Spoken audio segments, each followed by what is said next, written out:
Hello, I'm Chris Deleon of GAM Keto. I'm going to talk about three different things.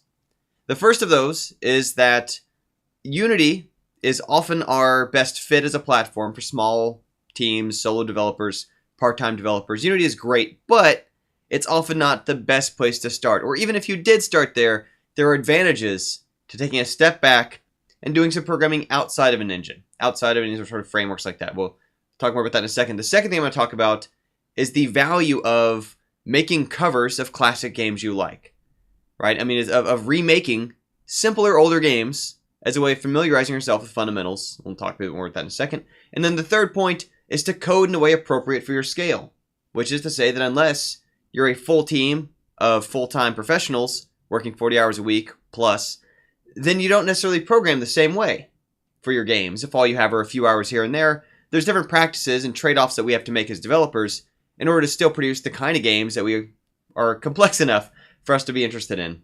So let's go back through those in a little more detail. The first bit about, like I said, Unity is more often than not a strong target, a strong fit for a solo or small team developer, especially one on a limited budget. Unreal is incredibly powerful, but more often than not, unless it's a team of ex-professional Unreal developers, I've not seen a lot of small teams produce the same kind of yield or throughput. The issue is that Unreal is great for people who are much more specialized, whereas in the Unity case, a lot of us are wearing many hats. We're rapidly switching between the design work, the coding work, some of the asset integration, some of the asset work included. Unity is great for that kind of stuff and really a good accelerator for small teams. And meanwhile, the kind of power that Unreal gives us, we kind of lack the deep specialization necessary to leverage in a way that scales across the whole game for many small teams. That's obviously the two major ones. Lumberyard has come up. It's basically the Crytek engine with some other integrations. Crytek has never been the right answer for small teams, so I'm not going to talk about Lumberyard. Now, what I will say, and sort of the point to this, though, is that if someone goes straight into Unity, there's all these gaps and pretty fundamental things in what Unity's doing for them, which is great if you already know how it's doing those things. But a lot of people leveraging Unity to get good results have done some sort of background before in non-Unity game programming. So C# with XNA or Monogame, or C++ and SDL, or Allegro, or Python and Pygame, or even Lua 2D kind of frameworks and stuff, where it's much more code-driven gameplay.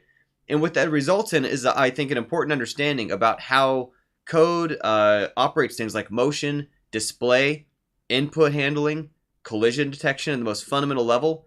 And these are things that not only it's not just like enriching to understand how Unity's doing what it's doing, it's really useful from a practical standpoint to be able to go in there and rewrite or override or do your own way certain aspects of how your game works so it feels and looks different in how it behaves in your game than from the other default pile of Unity games out there of things that are very easy or natural to make with Unity, like a pile of rigid bodies just doing what rigid bodies do. This is something that it's also a bit like why we can't just take a graphing calculator, hand it to a child, and drop them into Algebra 2. There are too many fundamental gaps. They need to know what it's doing for them to better make use of its power. One of the easiest examples I can kind of hang on to for this is so in Unity, gravity is a checkbox and a number you can tune. But for about 30-40 years of platformer games, the real distinguishing characteristic of what made them play so differently from one another is actually kind of how gravity was implemented in those games. What happened when you let go of the jump button in the air? What happened in terms of air control? What happened when a projectile hits you in the air in terms of its collision's relationship to your fall or your vertical momentum, etc.? These are all nuances that it's useful to have an eye for that you might lack if you go straight to Unity and checkbox. And this isn't just hypothetical. This is from working one-on-one with people and in club settings and seeing that many people get stuck early on unless we take a step back and look first at, okay, let's build something else in some other platform. My platform of choice for that has more recently been HTML5 JavaScript on Canvas. I specify on Canvas because we're not using libraries like Phaser or any of those other kind of things. Those are great libraries for more advanced 2D developers. But when you're a beginner, we really want to focus on just dealing with shapes and motion and being responsible for, if you have a sprite sheet even to animate, that you're learning how to write at least basic code to do that. Second thing, tied into that one in terms of how I teach it, is to not be afraid to do what I'm calling covers in like a musical sense of classics when you're new to game development. And this is something which in the commercial industry we know is cloning and is obviously frowned upon. I'm not suggesting you should go take someone else's game, make your own variation of it, and then try to rip off their sales, beat them to some other platform. That's not what this is about at all. What this is about is that it's in the same way that if someone's starting to learn an instrument, they're not simultaneously trying to write original music on it. Right? When someone's trying to learn voice skills as a singer, they're not simultaneously trying to write their own material. They're first playing music or singing music that has been well understood for generations. Simple classics that allows us to do the Mary Had a Little Lamb kind of thing. We see the same thing in the kitchen where, you're not trying to learn your way around what's a pinch and how do I operate the oven at the same time as inventing your own recipe. First, you're trying to make a good lasagna or a good macaroni and cheese by following a recipe. And as you get experience through more and more projects, then as you go along, you can add more of your own innovation, your own twist, your own style, your own voice. Maybe start remixing for multiple pieces of other kind of ideas that you see outside. And that's where you start to find your own original voice in it, but with some traction and foundations and conventions that are understood, that have stood the test of time, that have pushed you to learn skills outside of what came most easily or most naturally in the platform that you're working on. Technical fluency is a lot easier to develop in these known domains, even if your target is more experimental or weird stuff. It can still be really beneficial to start in, can I work on these more basic forms? Lots of people who go on to do highly abstract, highly conceptual, very interesting experimental visual artwork still at some point probably took some proper technique training in human anatomy or in various forms of sketching and different types of medium in order to better understand the basics so they could do more advanced work on top of it. It's not like we just skip that stuff and go straight to doing weird things, or if we do, we very quickly hit a ceiling. And it more often than not kind of resembles a lot of other weird things people jump straight to, like I say, doing whatever's easiest in that platform that they might do it in. And then lastly, the third point I'm going to talk about is to code in a way that's appropriate to your scale. And like I said earlier, what that means fundamentally is if you are not a giant company of people, then you can't program as if you're on a giant company of people. There's different obligations and constraints in that kind of environment that if you write too much sloppy, hacky code in that kind of setting, nothing's going to get done, people can't collaborate with you. If you're working alone, you have to make some trade-offs. And it's always a hard thing for people who are conventionally or traditionally trained in software engineering or in programming, or especially if their day job is in programming of a sophisticated, scalable nature, like backends or compilers or operating systems or other highly sophisticated, important, and valuable software gets built this way, including many AAA games have to be. But at the small scale, when all we have is a few hours here and there to squeeze in between the weeks, or for students between classes, those are things that we have to find ways to do in terms of optimizing our time as the programmers, rather than worrying about how do we write the most elegant architected code possible.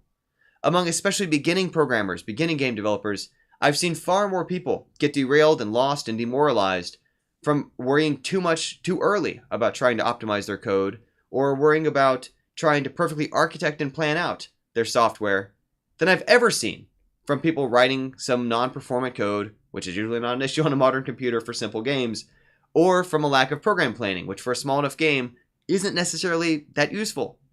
Instead, what I encourage, instead of trying to worry about this thing from dogmatic of what's the right way to do it, what's the perfect and correct way to do it, do whatever works. Do what gets the game working and together and going. And what you're going to see through experience as your projects get incrementally more and more complicated is you'll begin to have practical, solid reasons for certain kinds of organization in your code, because it's going to help you.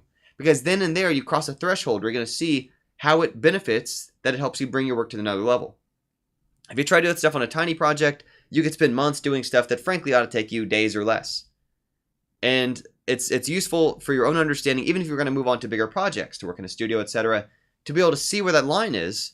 So if you're rapid prototyping, you can make a more informed choice about when you should do the more architected, planned kind of approach, and a little more careful in terms of documentation and so on, as opposed to the let's just get this working so we can decide if it's worth keeping, so we can decide if we need to rip it out or spend more time doing it the right way.